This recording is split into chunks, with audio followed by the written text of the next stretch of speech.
FM Pro 1 RRI Palembang.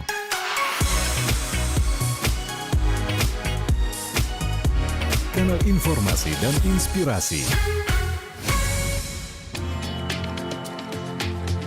Segera Anda dengarkan suara-suara yang penuh prestasi dalam kiprah mereka. Mozaik Indonesia. Mozaik Indonesia.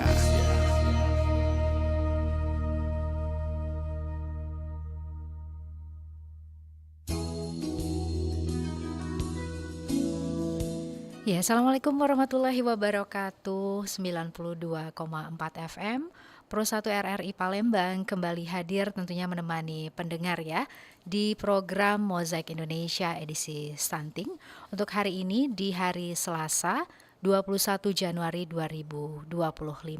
Nah, di sore hari ini kita akan berbincang ini seputar model praktik baik untuk menurunkan stunting di Kampung KB bersama dengan narasumber kami pendengar sudah hadir di studio Pro 1 RRI Palembang. Tentunya ada Dr.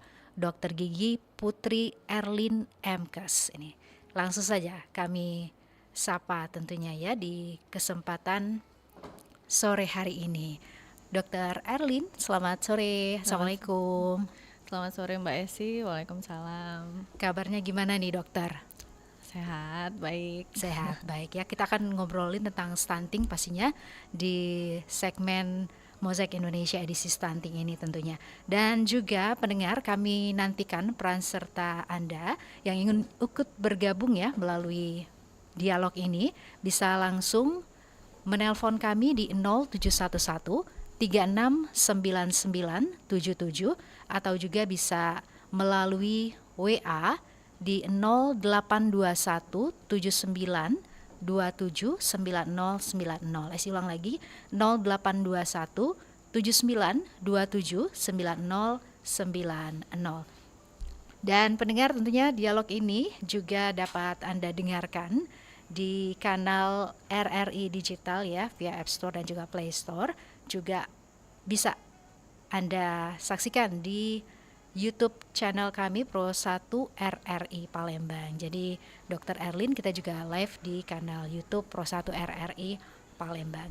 Baik, terkait topik yang kita hadirkan ya, ini mengenai model praktik baik untuk menurunkan stunting di Kampung KB. Nah, ini untuk pendengar RRI tentunya perlu kita informasikan kembali, mungkin udah sering ya mendengar kata stunting ini.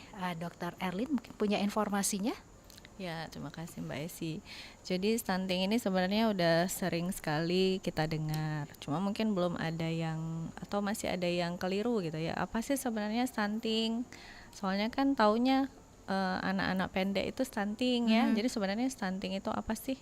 Nah, stunting itu sebenarnya dampak dari anak itu kekurangan gizi dalam waktu yang lama. Waktu yang lamanya itu adalah periode 1000 hari pertama kehidupan mereka. Jadi itu dimulai dari anak itu berada dalam kandungan sampai dengan dia berusia 2 tahun.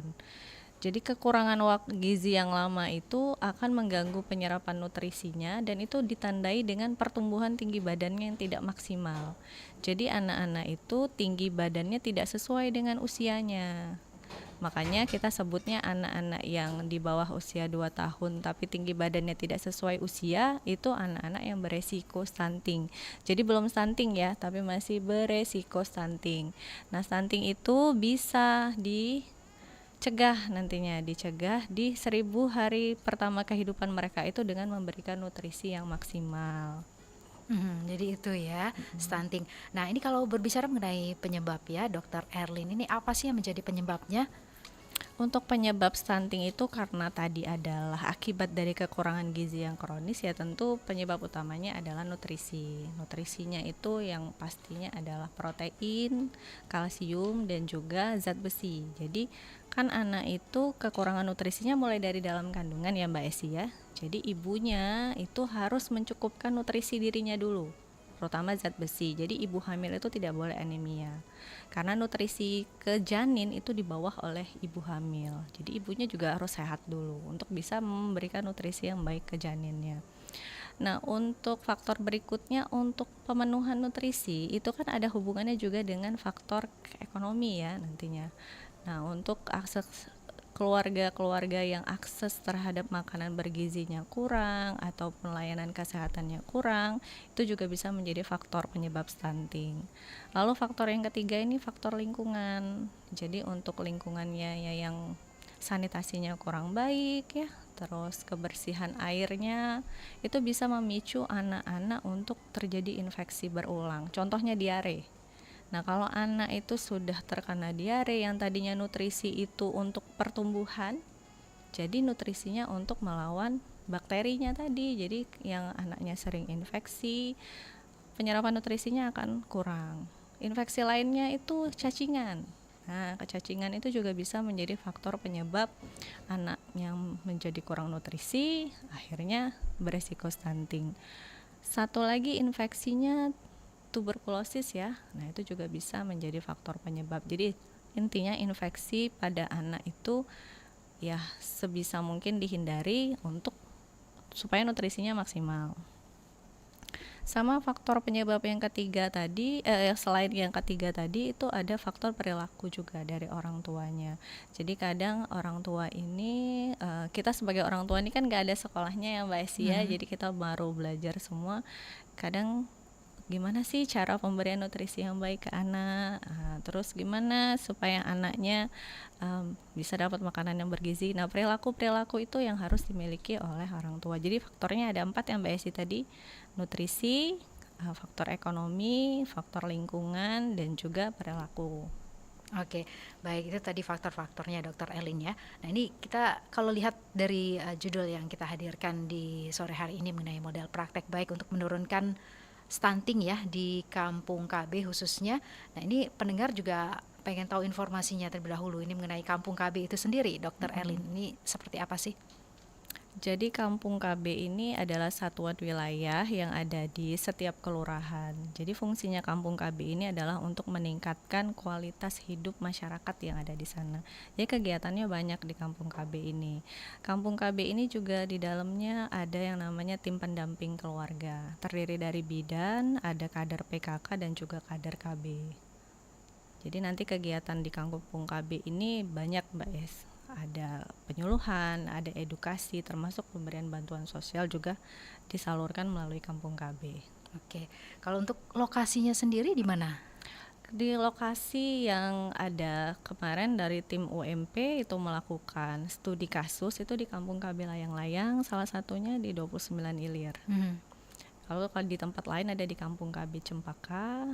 Jadi setiap Kampung KB itu punya nama-namanya, Mbak. Oke. Baik, nah ini kalau kita berbicara mengenai praktek baik ya, Dokter Erlin, ini sebagai informasi juga untuk pendengar ya, boleh tentunya disampaikan seperti apa sih? Praktik baik ya, jadi ini adalah model praktik baik. Model praktik baik ini adalah kegiatan yang diinisiasi oleh BKKBN. Jadi di tahun lalu model praktik baik ini diuji cobakan di seluruh Indonesia. Salah satunya di Kota Palembang ini dilakukan uji cobanya di Kampung KB Layang-Layang. Jadi kegiatannya itu ada 5 Mbak Esi. Dilakukan selama 3 bulan. Jadi didata dulu pertama keluarga yang beresiko tadi itu akan melakukan yang pertama di edukasi cuci tangan. Jadi model praktik baik ini ada 5. Yang pertama itu cuci tangan. Jadi diajari bahwa cuci tangan itu harus dilakukan sebelum dan sesudah makan, lalu setelah buang air besar. Lalu yang keduanya ada kegiatan posyandu. Posyandu ini harus diikuti oleh ibu maupun balita. Fungsinya untuk melakukan pengukuran, penimbangan untuk status gizi ibu hamil dan juga balita. Jadi supaya ibu hamil tuh tahu, oh saya ini naik nggak timbangannya, terus ukuran tinggi badan anak saya ini bertambah atau tidak gitu ya. Lalu kegiatan yang ketiga dari model praktik baik ini adalah bina keluarga balita, dahsyat dan juga germas.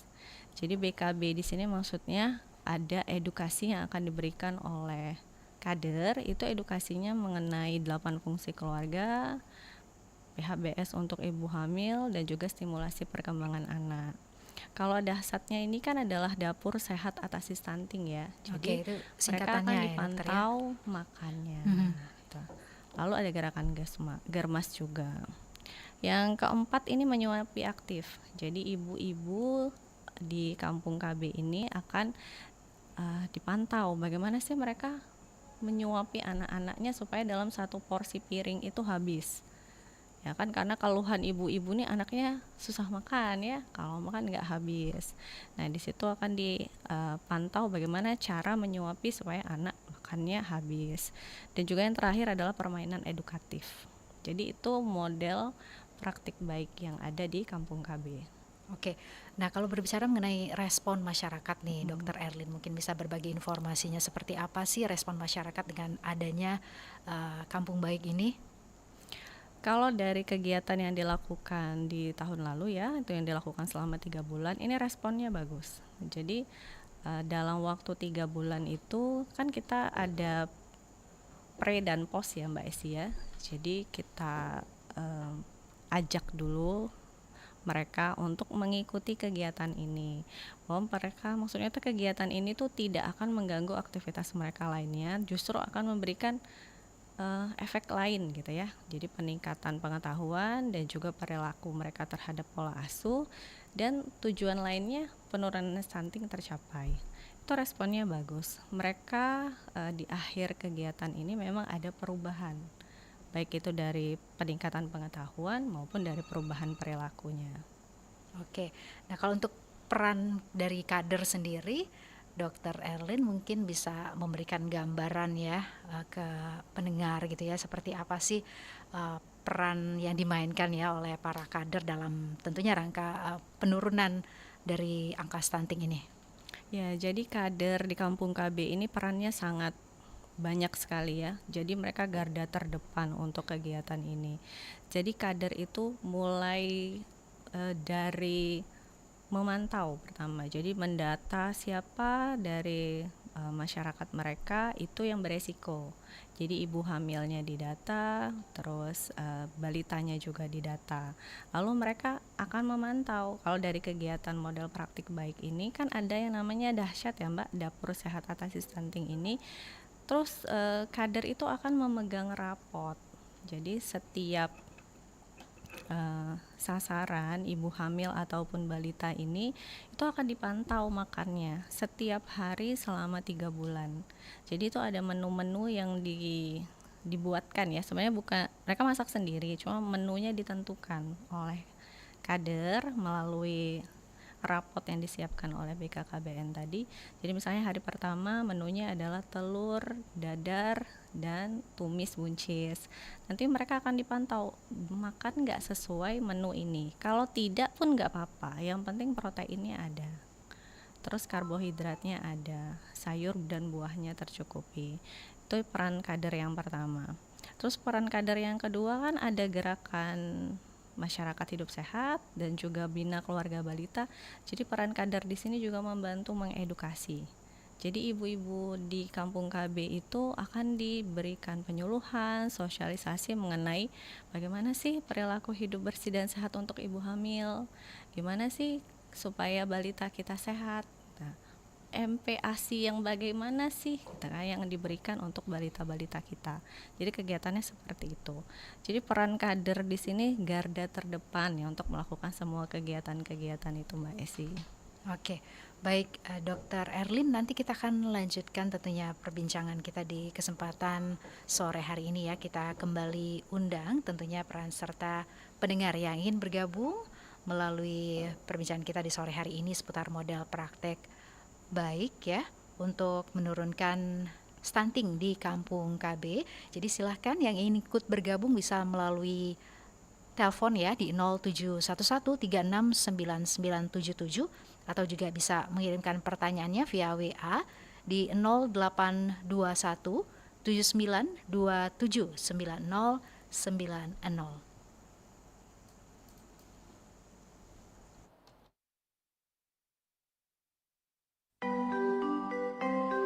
Dede lagi main apa? Lagi Alin ini Main ini, apa namanya ini? Ini namanya puzzle. Apa namanya? ada Puzzle. Ini huruf U. Ini huruf N. ini N. Ini N. Kalau yang ini B. Mana B? Tidak ada B. Enggak ada B. Terus yang ada apa?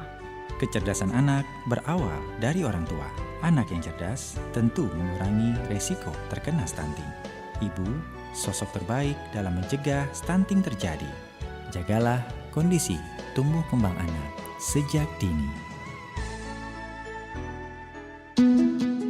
Stunting adalah masalah kurang gizi dan nutrisi kronis yang ditandai tinggi badan anak lebih pendek dari standar anak seusianya. Data riset kesehatan dasar menunjukkan prevalensi balita stunting di tahun 2018 mencapai 30,8%, di mana artinya 1 dari 3 balita mengalami stunting. Indonesia sendiri merupakan negara dengan beban tertinggi kedua di kawasan Asia Tenggara dan kelima di dunia.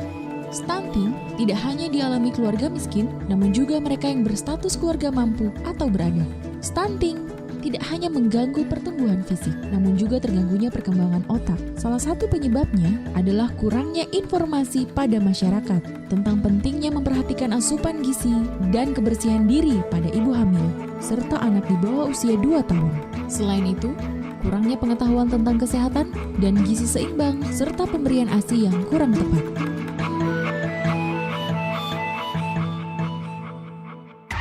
Pastikan Anda berada di frekuensi yang tepat untuk mengikuti seluruh ragam acara RRI Palembang yang bisa Anda dengarkan di seluruh jangkauan siar yang ada di Sumatera Selatan. Pro 1 RRI Palembang 92,4 MHz, Pro 2 91,6 MHz, Pro 3 93,7 MHz, Pro 4 88,4 MHz, dan Pro 5 89,2 MHz. Pemancar relay RRI di kabupaten dan kota di Sumatera Selatan.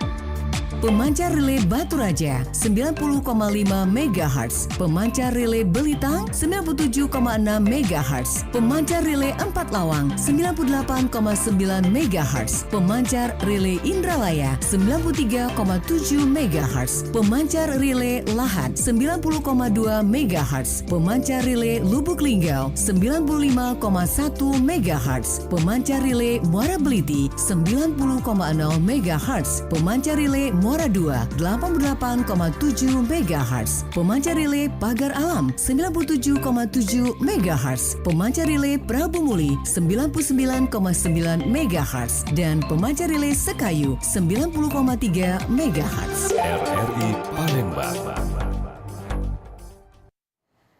Ya, pendengar, tentunya masih terus kami temani melalui program Mozaik Indonesia di edisi stunting untuk kesempatan kali ini mengenai model praktek baik untuk menurunkan stunting di Kampung KB ya.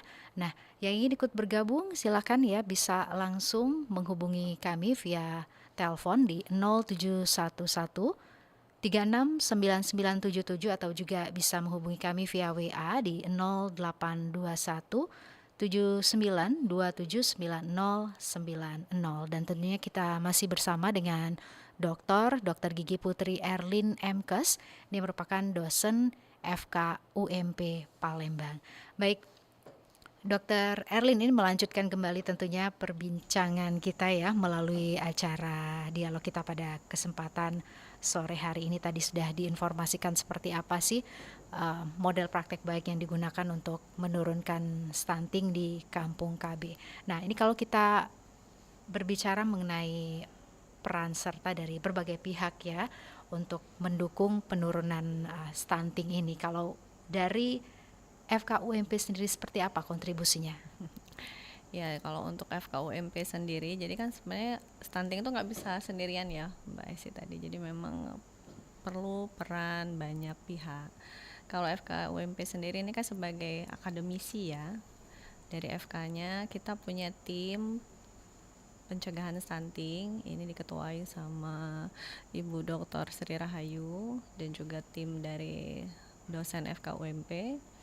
Nah, ini kita sudah bekerja sama dengan BKKBN itu menyelesaikan 2 policy brief mengenai pengatasan stunting di Kota Palembang dan juga Sumatera Selatan. Jadi salah satu isi dari policy brief itu adalah gimana sih cara untuk pencegahan stunting ini dimulai dari perubahan perilaku, karena yang kita temukan bahwa bukan hanya masalah nutrisi saja, bukan permasalahan ekonomi saja, bahwa ada perilaku juga yang berperan dalam penyebab-penyebab stunting ini. Lalu yang terakhir kita juga sudah melakukan implementasi ya dari model praktik baik ini tahun lalu. Jadi itu FKUMP sebagai tim dalam model praktik baik ini yang menyusun, bukan yang menyusun, tapi yang melakukan evaluasi maksudnya untuk model ini. Lalu kalau selain dari peran FKUMP juga ada peran universitas Mbak Esi. Jadi Universitas Muhammadiyah Palembang ini punya lembaga pengabdian dan juga penelitian dan pengabdian masyarakat. Jadi kita ada program KKN. Nah, KKN kita itu memang ada programnya penurunan stunting. Jadi mahasiswanya kita siapkan, kita beri pembinaan untuk menyiapkan program-program penurunan stunting. Lalu juga dari Universitas Muhammadiyah Palembang ini kan sudah ada kerjasama dengan Kampung KB Layang-Layang tadi untuk pemberdayaan UMKM-nya.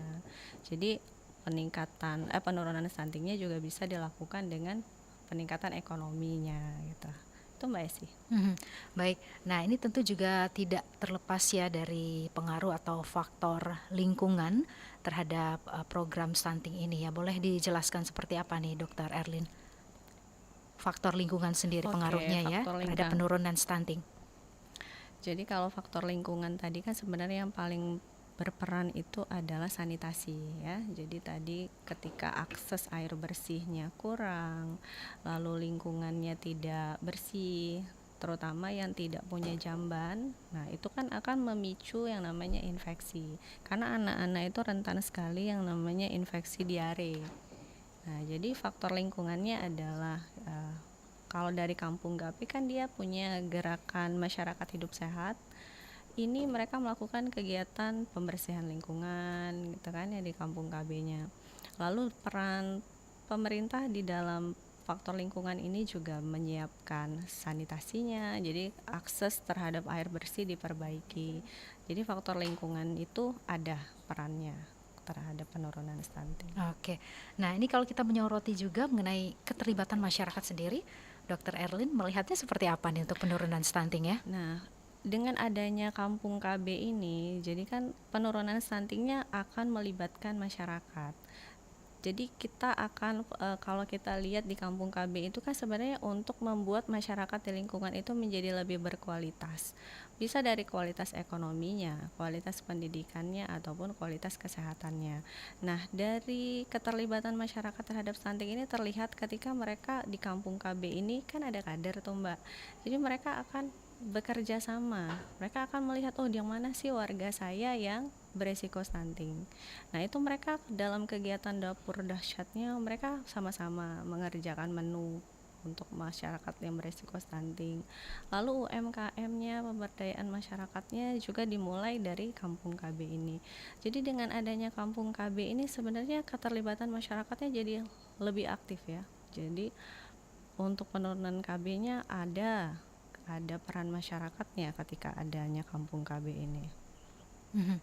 Kalau kita menyoroti juga mengenai peran dari pemerintah ya, Dr. Erlin, ini seperti apa sih kalau kebijakan pemerintah yang dilakukan atau yang penting ya tentunya untuk mendukung upaya penurunan stunting ini seharusnya diberlakukan? yang seharusnya ya Mbak ya. Jadi kita lihat dulu sebenarnya pemerintah itu sudah melakukan banyak hal, banyak sekali yang pemerintah lakukan. Itu mulai dari pencegahannya kan mulai dari remaja ya Mbak, pencegahan stunting ini, pencegahan dari remaja sudah ada, pencegahan dari ibu hamil juga sudah ada, sampai dengan anak itu berusia 2 tahun itu juga peran pemerintah itu juga sudah ada. Cuma yang perlu kita pahami, pemerintah itu tidak bisa bekerja sendiri. Nah, itu tadi. Jadi peran pemerintah itu kalau dilihat sih sebenarnya sudah maksimal, dari semuanya sudah ada, mulai dari sebelum bayi itu lahir itu kebijakan pemerintah itu sudah ada, hanya saja sepertinya koordinasinya ya. Jadi kan kalau ada peran lingkungan berarti ada dinas perumahan ya untuk perbaikan sanitasi, terus kalau untuk kesehatannya berarti ada dinas kesehatan. Ini sebenarnya semuanya sudah berkolaborasi. Tinggal perlu lagi kolaborasi dari masyarakat dan juga dari akademisi. Jadi ini sebenarnya peran pemerintah itu sudah sangat maksimal. Dan yang seharusnya, kalau tadi Mbak Yesi menanyakan yang seharusnya, itu memang sudah yang seharusnya pemerintah lakukan ya. Nah, untuk dalam model praktik baik ini pun dukungan dari kelurahan ya, dari kantor, dari kecamatan itu juga sangat mendukung kegiatan ini. Bahkan kemarin kegiatan ini pun didukung sekali oleh DPPKB. Jadi pemerintah tuh sebenarnya sudah sangat concern untuk penurunan stunting ini. Baik, jadi memang perlu kolaps ya, kolaborasi dari berbagai sektor untuk penurunan angka stunting. Nah, ini kalau semuanya udah kolaps atau kolaborasi tadi seperti Dr. Erlin bilang gitu ya. Nah, ini untuk mengetahui indikator mengukur keberhasilan program penurunan stunting ini apa aja nih Dr. Erlin? Nah, kalau untuk indikatornya ini kan kita selalu mengukurnya dari tinggi badan anak yang pertama, tinggi badannya diukur. Kalau kita ngelihat data kan sebenarnya ada penurunan terus ya Mbak ya, dari angka stunting prevalensinya itu sebenarnya turun, walaupun tidak banyak tetap ada penurunan gitu. Itu indikator yang pertama. Terus indikator yang kedua, kalau kita balik lagi ke model praktik baik ini, itu indikatornya memang kita kan sebelum melakukan kegiatan ini ada pre-test dulu gitu Mbak. Jadi kita data dulu bagaimana sih pengetahuan masyarakat di Kampung KB ini mengenai stunting itu sendiri, pemberian makanan baik, gerakan hidup sehatnya. Dan setelah kita berikan praktik baik ini selama 3 bulan, itu terjadi peningkatan. Peningkatannya tidak hanya di pengetahuan tapi juga perubahan perilaku. Jadi di dalam praktik baik ini kan bukan ibunya saja ya Mbak Esi ya, tapi juga keluarganya. Jadi bagaimana peran ayah terhadap mengasuh anak, terus bagaimana ayahnya yang tadinya merokok menjadi tidak merokok. Nah, itu terlihat perubahannya. Jadi peran dari indikator keberhasilannya ini ada dari model praktik baik ini. Oke, baik. Kita nanti akan lanjut lagi berbincang, pastinya masih bersama dengan Dr. Gigi Putri Erlin Mkes, ini yang merupakan dosen FKUMP Palembang ya, dan juga pendengar tentunya masih bisa bergabung via line telepon kami di 0711369977 atau juga bisa melalui WA ya di 082179279090 dan juga tentunya perbincangan ini bisa disaksikan juga via kanal YouTube channelnya Pro1 RRI Palembang nih. Jadi silakan, kami masih tunggu peran sertanya untuk bergabung bersama di segmen Mozaik Indonesia edisi stunting ya, model praktek baik untuk menurunkan stunting di Kampung KB. Tetap terus bersama kami di 92,4 FM Pro1 RRI Palembang. RRI Digital dengan tampilan baru, berbagai konten kolaborasi dari berbagai program nasional, termasuk siaran visual langsung, siaran radio langsung, daftar putar musik, podcast, berita video, dan berbagai fitur interaksi pengguna dalam permainan.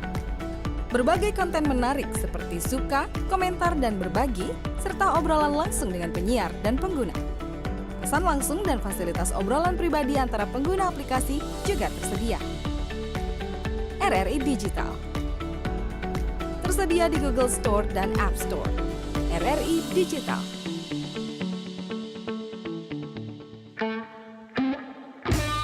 Sayang. Siapa? Nanti kalau orang dua sok kaweng, saya suka dapat ada cewek atau cowok. Ya mau cewek atau cowok nggak masalah no. Yang penting nggak stunting no sayang. Stunting?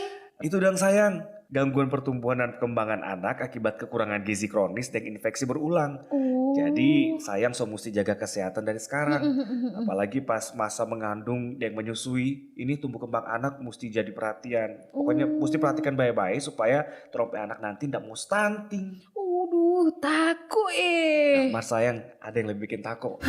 Apa Mau kawin bagaimana orang dua kalau DP2 belum ada? Oh Tuhan, tani mau. Pokoknya orang dua mesti kawin.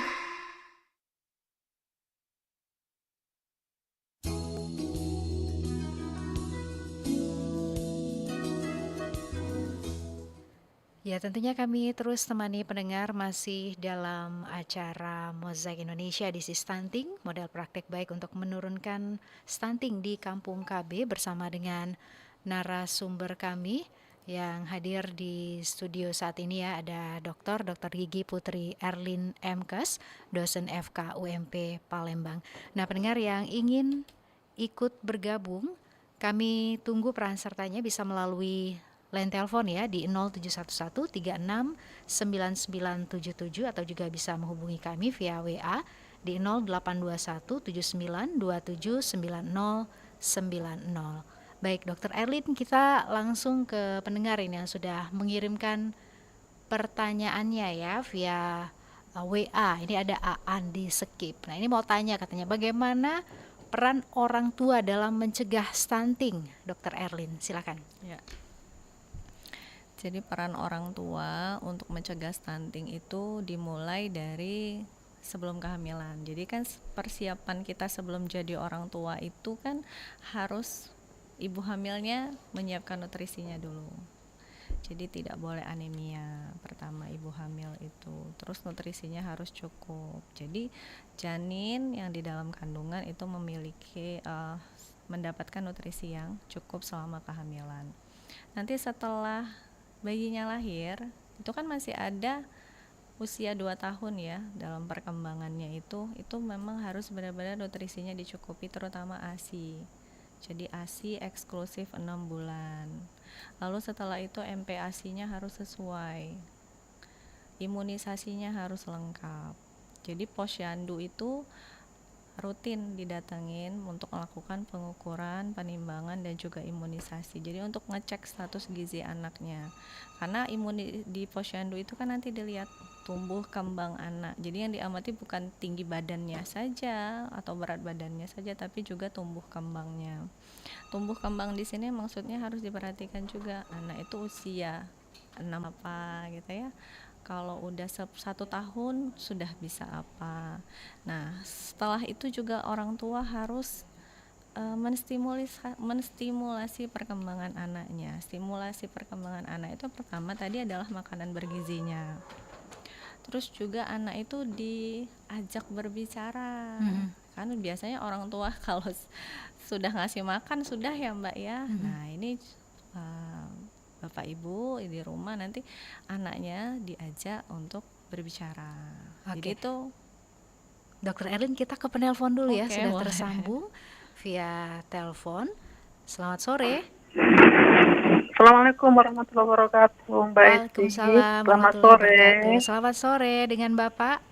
Dengan Oma Ana. Dengan Oma Ana ya, oke. Di Oma Prabu Ana. Muli. Di Prabu Muli. Silahkan Oma Ana pertanyaannya. Terima kasih, Mbak Esti. Assalamualaikum, Dok. Waalaikumsalam Oma Ana. Mau bertanya, Dok. Oke, boleh. Kalau stunting itu termasuk enggak sih stunting yang anak pendek itu loh, anak-anak pendek atau manusia pendek gitulah ya? Oh ya, Itu termasuk stunting enggak, Dok ya? itu ya pertanyaannya Oma ya. Bukan. Oh, masih ada pertanyaan Bukan lain? ya, diselesaikan dulu. Silakan Oma. Pengen tahu dulu gitu. Itu termasuk stunting apa enggak, Dok ya? Orang pendek itu loh. Jadi Oma, stunting itu yang menegakkan diagnosanya itu adalah dokter. itu dulu. Jadi yang sedang kita bahas hari ini adalah anak-anak yang beresiko gitu ya. Jadi kalau Oma tanya anak yang manusia pendek ya Oma ya. Itu termasuk stunting nggak gitu dok? Jadi itu harus ditegakkan dulu sama dokter. Jadi ada pemeriksaannya. Stunting itu bukan hanya tinggi badannya yang diukur Oma, tapi juga kemampuan otaknya. Jadi gitu. Enggak, maksudnya gini dok, kalau memang termasuk itu stunting, anak nggak usah anak deh, manusia pendek lah gitu ya, yang pendek sekali gitu, seperti nggak enak juga kalau diomongkan namanya gitu ya. Pokoknya manusia pendek gitu loh. Kalau memang itu termasuk stunting, maksud saya dok gitu ya, itu ketahuannya di berapa tahun umurnya anak itu ketahuan bahwa anak ini adalah stunting gitu. Oke, pertanyaan itu dokter. Itu aja Oma. Itu aja Mbak Esi. Makasih ya Mbak Esi ya. Terima kasih Oma. Assalamualaikum warahmatullahi wabarakatuh. Waalaikumsalam warahmatullahi wabarakatuh. Langsung dijawab ya Dokter Erlin. Iya Mbak Esi. Jadi kalau pertanyaannya tadi, kan stunting itu ditandai oleh tinggi badannya kurang ya Mbak ya, pendek. Tapi kalau pendek itu apakah stunting? Belum tentu. Nah, jadi sering salah anggapan kalau pendek itu belum tentu stunting, tapi stunting itu pasti pendek. Jadi kita lihat dulu tinggi badannya yang pertama.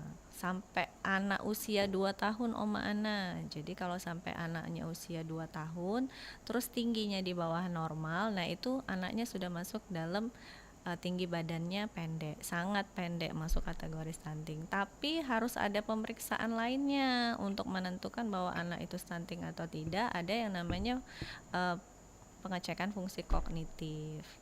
Nah, karena kan stunting itu akibat ya tadi ya Mbak Esi, akibat dari nutrisi yang kurang dalam waktu yang lama.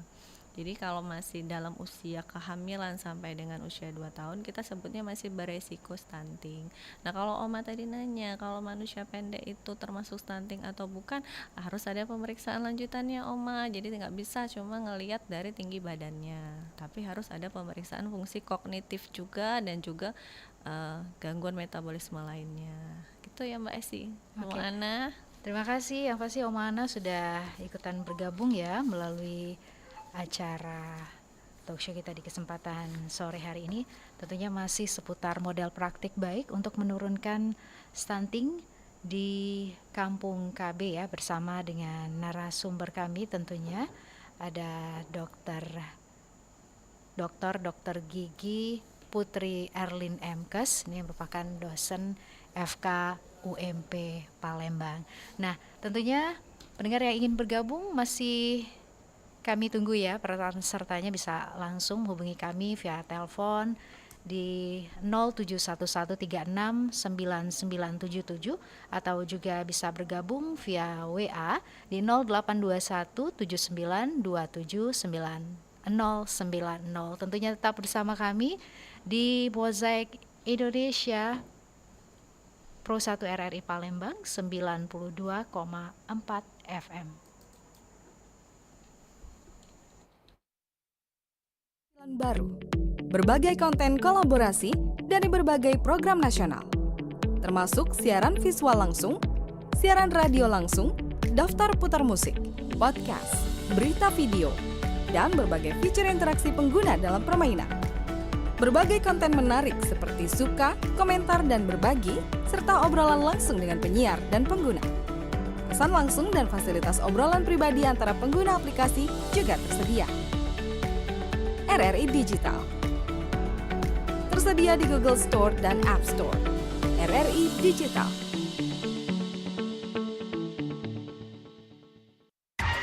Pastikan Anda berada di frekuensi yang tepat untuk mengikuti seluruh ragam acara RRI Palembang yang bisa Anda dengarkan di seluruh jangkauan siar yang ada di Sumatera Selatan. Pro 1 RRI Palembang 92,4 MHz, Pro 2 91,6 MHz, Pro 3 93,7 MHz, Pro 4 88,4 MHz, dan Pro 5 89,2 MHz. Pemancar relay RRI di kabupaten dan kota di Sumatera Selatan. Pemancar relay Batu Raja 90,5 MHz, pemancar relay Belitang 97,6 MHz, pemancar relay Empat Lawang 98,9 MHz, pemancar relay Indralaya 93,7 MHz, pemancar relay Lahat 90,2 MHz, pemancar relay Lubuk Linggau 95,1 MHz, pemancar relay Muara Beliti 90,0 MHz, pemancar relay Muara 2 88,7 MHz, pemancar relay Pagar Alam 97,7 MHz, pemancar relay Prabu Muli 99,9 MHz, dan pemancar relay Sekayu 90,3 MHz. RRI Palembang. Ya, 92,4 FM Pro 1 RRI Palembang, kanal informasi dan inspirasi masih terus menemani di acara Mozaik Indonesia edisi stunting seputar model praktek baik untuk menurunkan stunting di Kampung KB bersama dengan narasumber kami Dr. Gigi Putri Erlin Mkes, ini merupakan dosen FK UMP. Nah, pendengar yang ingin ikut bergabung silakan masih kami tunggu peran sertanya, bisa langsung melalui line telepon kami ya di 0711 369977 atau juga bisa bergabung via WA di 082179279090. Baik, tadi Dr. Erlin ini sedang menjawab pertanyaan dari Pak An tadi ya, yang di skip tadi, bagaimana peran orang tua dalam mencegah stunting. Mungkin boleh dilanjutkan kembali, tadi sudah ada beberapa hal yang disampaikan ya dokter ya. Silakan dilanjutkan dokter. Ya, jadi peran orang tua tadi yang pertama menyiapkan gizinya dulu ya. Mulai dari persiapan kehamilan, lalu sampai dengan anak berusia 2 tahun, menyiapkan dari ASI eksklusifnya, lalu MPASI-nya yang sesuai, imunisasi. Nah, setelah itu juga dilatih stimulasi perkembangan anaknya. Jadi tidak cukup anak itu hanya diberikan makanan, tapi juga harus distimulasi.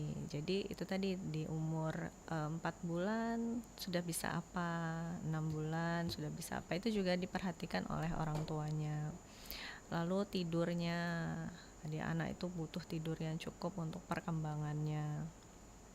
Dan juga orang tua itu punya interaksi dengan anak, jadi anaknya diajak berbicara supaya nanti dia mengenali suara gitu ya, terus cepat bicaranya.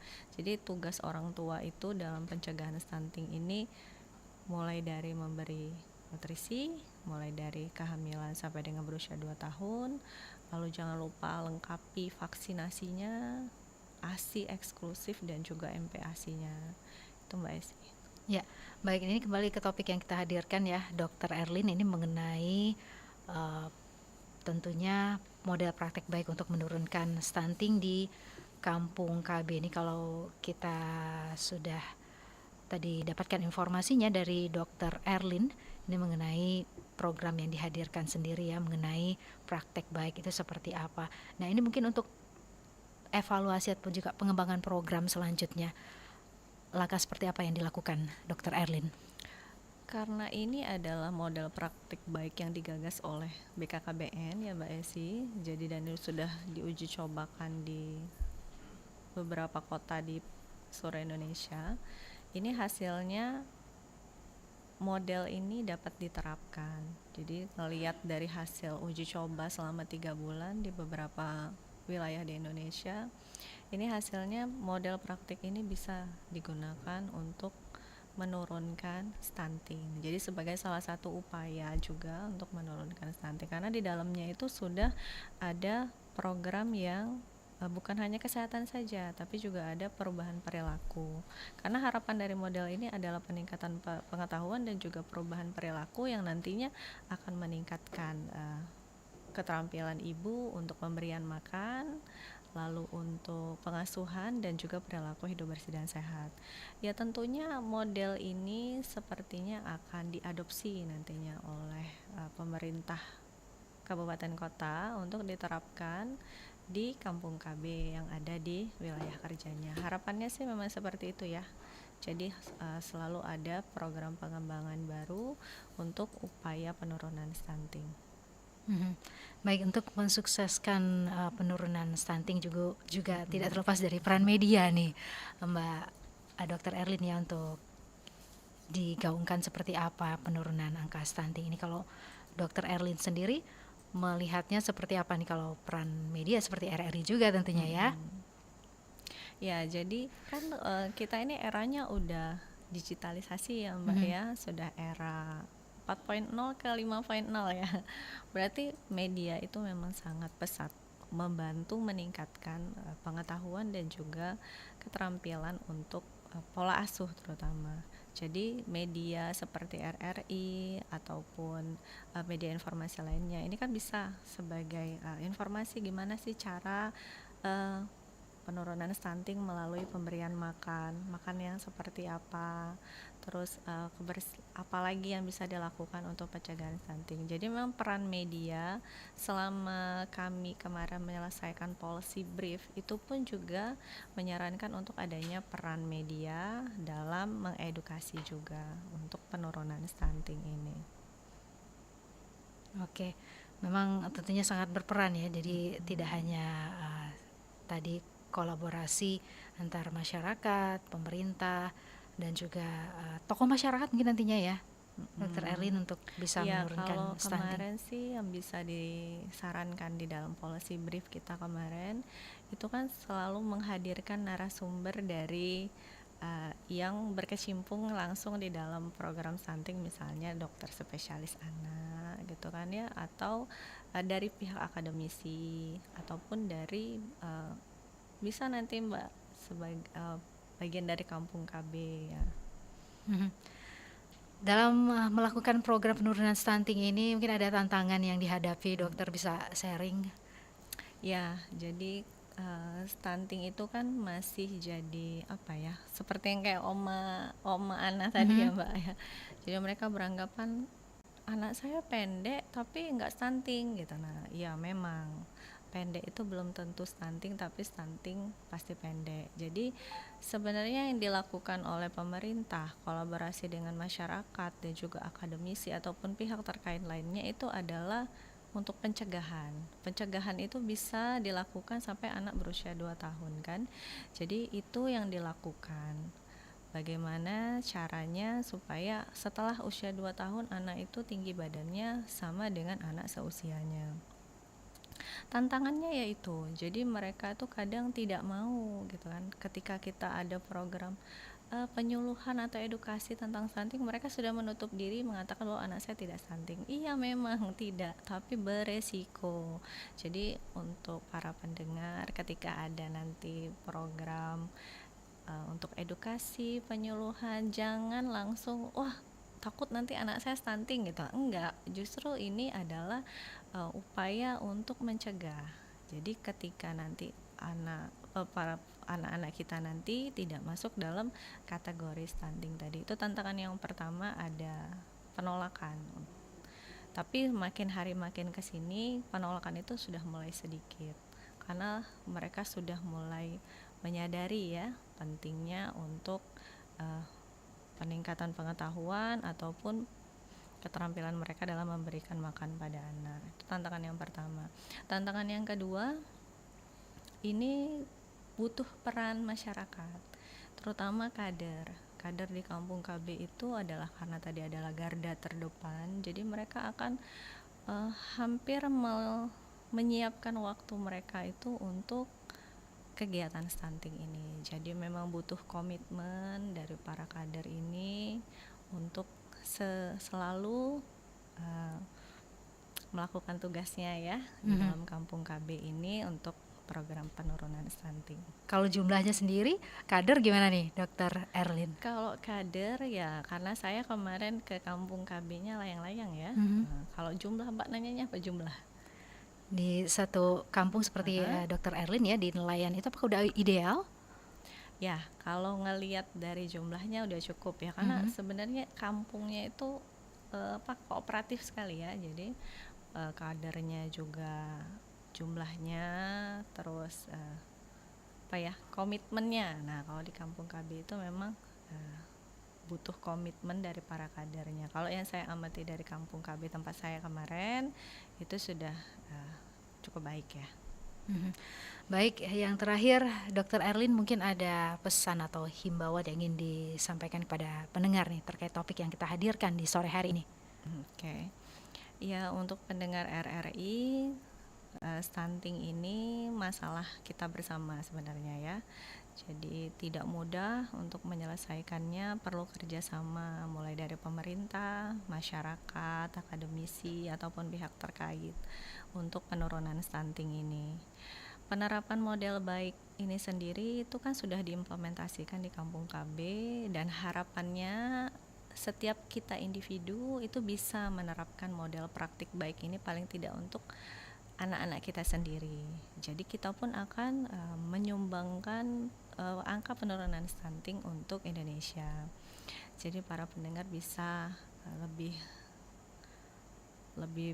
melanjutkan lagi untuk model praktik baik ini, dimulai dari mencuci tangan ya, mengajari atau membiasakan diri kita untuk mencuci tangan, lalu nanti mengajarkan anak kita mencuci tangan, lalu juga melakukan kunjungan ke posyandu untuk melakukan pengukuran penimbangan tumbuh kembang anak kita, dan jangan lupa untuk selalu meningkatkan pengetahuan kita mengenai bagaimana cara mendidik anak, bagaimana cara menstimulasi MPASI, seperti apa yang cocok untuk anak kita. Nah, itu kan sebenarnya orang tua ya, peran kita orang tua. Lalu kita juga menyuapi anak secara aktif. Jadi tidak bisa ketika anak itu tidak mau makan, akhirnya ya kita turuti tidak makan. Jadi kita harus juga aktif menyuapi, dan jangan lupa juga stimulasi kepada anak itu melalui permainan-permainan edukatif maupun aktivitas fisik yang kita lakukan bersama anak-anak. Itu Mbak Esi. Baik, Dr. Erlin, nggak berasa ya perbincangan kita udah hampir 1 jam. Ini semoga tentunya bisa memberikan manfaat untuk pendengar, dan pastinya terima kasih Dr. Erlin sudah langsung menyampaikan informasinya di studio RRI Pro 1 saat ini. Sukses selalu, salam hangat kami untuk teman-teman yang tentunya masih terus berupaya untuk menurunkan angka stunting ya, Dr. Erlin ya. Baik, terima kasih. Dan pastinya pendengar, terima kasih juga sudah bersama kami melalui acara dialog hari ini ya di program Mozaik Indonesia edisi stunting seputar model praktik baik untuk menurunkan stunting di Kampung KB bersama dengan Dr. Gigi Putri Erlin Mkes, dosen FK UMP. Di kesempatan hari ini tentunya di hari Selasa ya, 21 Januari 2025. Saya Esi pamit, terima kasih. Wassalamualaikum warahmatullahi wabarakatuh.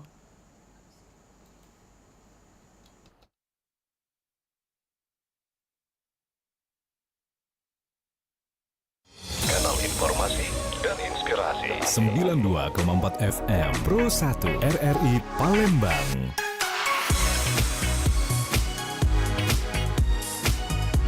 Kanal informasi dan inspirasi.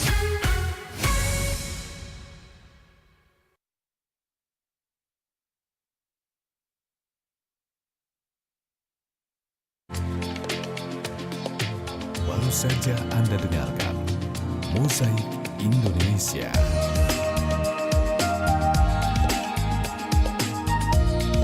Mozaik Indonesia.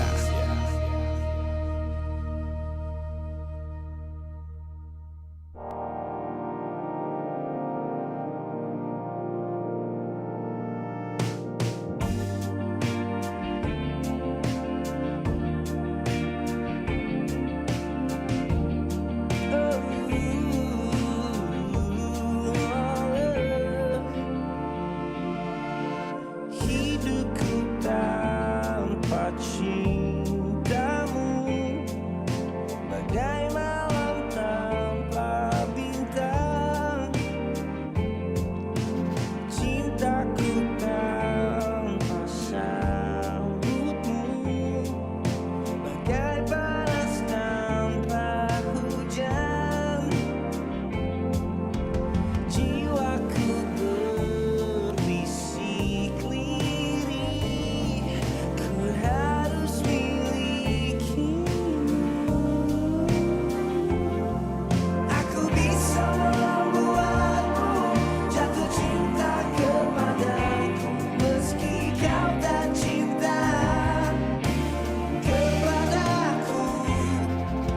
beri sedikit waktu, biar cinta datang karena telah terbiasa. Simpan mawar yang ku beri, mungkin wanginya mengilhami.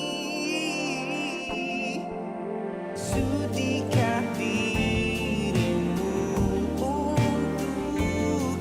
temani aku dulu, sebelum kau ludahi aku, sebelum kau robek hatiku, aku bisa. Ya, pendengar tentunya tetap terus bersama kami ya dalam rangkaian di FM Pro 1 RRI Palembang 92,4 FM. Pada pukul 16 nanti kami juga akan mengajak pendengar untuk